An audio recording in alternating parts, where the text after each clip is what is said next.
Иван Сергеевич Тургенев. Лес осенью. И как этот же самый лес хорош поздней осенью, когда прилетает вальшнеп.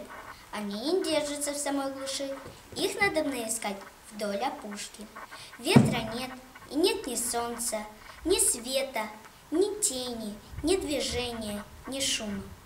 В мягком воздухе разлит осенний запах, подобный запаху вина. Тонкий туман стоит вдали над желтыми полями.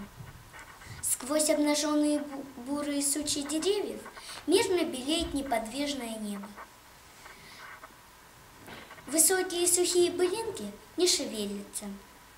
Сырая земля упруга под ногами. Длинные нити блестят на побледневшей траве. Спокойно дышит грудь, а на душу находит странная тревога. Идешь вдоль опушки, глядишь за собакой, а между тем любимые образы, любимые лица приходят нам на память. Давным-давно заснувшие впечатления неожиданно просыпаются. Воображение реет и носится, как птица. И все так ясно движется и стоит перед глазами.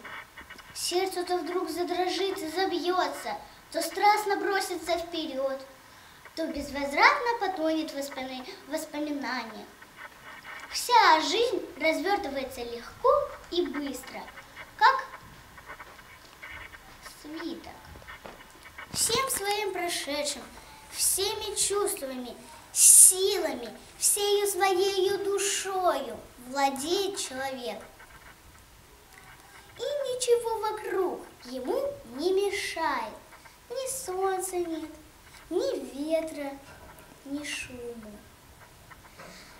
А осенний, ясный, немножко холодный, утром морозный день, когда береза, словно сказочное дерево, вся золотая, красиво рисуется на бледно-голубом небе, когда низкое солнце уж не греет, но блестит ярче летнего.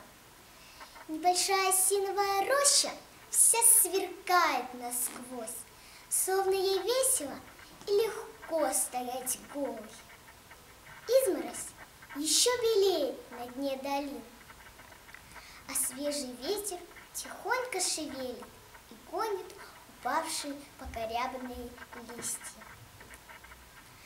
Когда по реке радостно мчатся синие волны, мерно вздымая рассеянных гусей и уток. Вдали мельница стучит, полузакрытая вербами, и пестреет в светлом воздухе. Голуби быстро кружатся над ней.